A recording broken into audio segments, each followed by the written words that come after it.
So let's talk about inverse functions. All right, when we want to find an inverse function, we can use the horizontal line test to decide whether the function has an inverse. And the horizontal line test basically just tells us, is the function one-to-one? If the function is one-to-one, then for every y value, there is only one x value. So that tells us if it's one-to-one. And then we can go ahead and find the inverse of the function if we know that it has one. Okay, and so you can read these 5 steps for finding an inverse function. And we're going to go through these steps in our example. Okay, so if I look at the graph of, for example, number 1, if I look at the graph of g of x equals x, I'm sorry, the square root of x minus 1, it will pass the horizontal line test because each y only has one x value. And so then I'm going to take my g of x and I'm going to replace it with y. So y equals the square root of x minus 1. Then the next step, step 3, is to switch our x and our y. So x equals the square root of y minus 1. And then we're going to solve for y. Okay? And so we're going to square both sides. And that will get rid of our square root there for us. So we have x squared equals y minus 1. And then we can go ahead and add the 1 to both sides. And so we end up with x squared plus 1 equals y. All right, and so what that means is g negative 1, so that's the inverse function of g, of x equals x squared plus 1. Now keep in mind that the domain for this inverse must be consistent with the domain for the original equation or the original function. So the domain for the original function was all numbers including 1 and greater than 1. So from 1 to infinity, okay?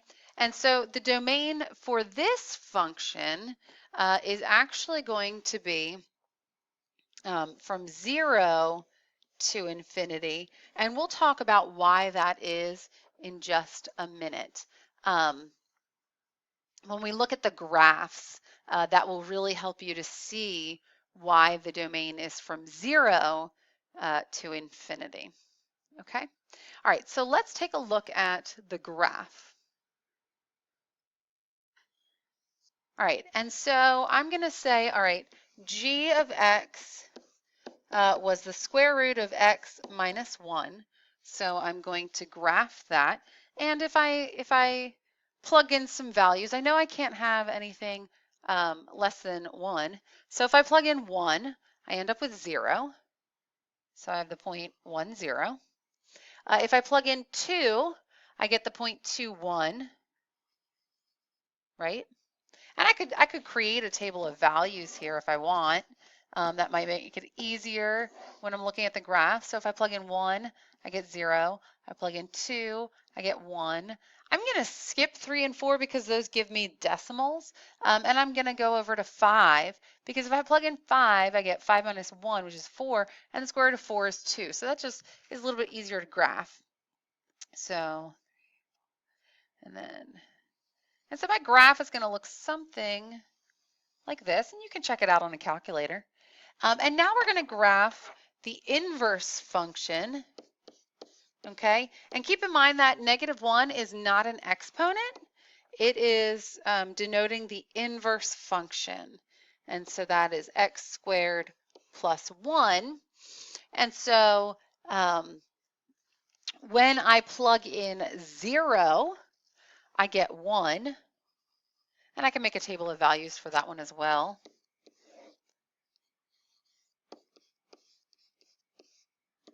Okay, when I plug in 0, I get 1.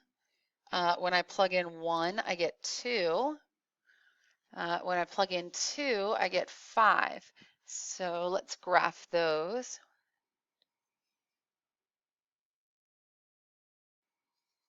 and you can see that these two lines, or I'm sorry, graphs, they're not really lines, these two graphs are actually reflexive about the line y equals x.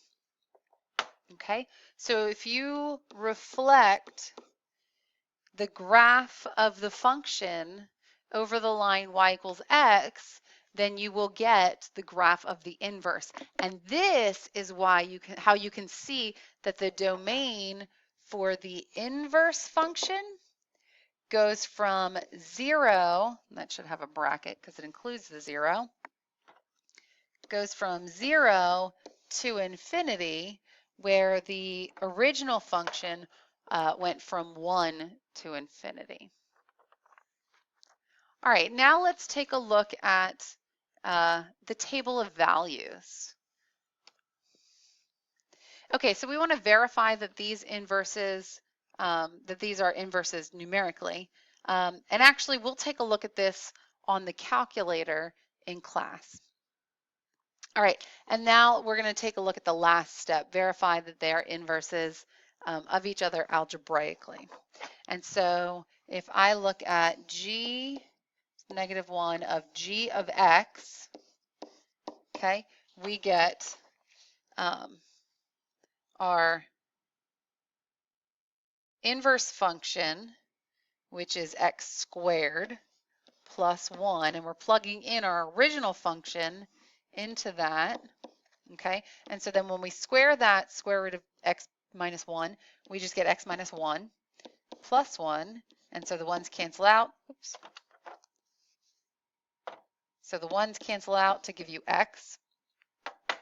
Then if you do the other way, so if you do g of the inverse function of x, okay, so now our original g function is the square root of x minus 1, but our inverse function of x is x squared plus 1, and then we had our minus 1. So again, this was your x that we've plugged in. And so x squared plus 1 minus 1 is just going to give you x squared, and the square root of x squared is x. So because they both end up equaling x, then that verifies the inverses. Whenever you plug an inverse into the original function, you should get x. And if you plug the original function into the inverse, you should get x. That will verify that they are inverses.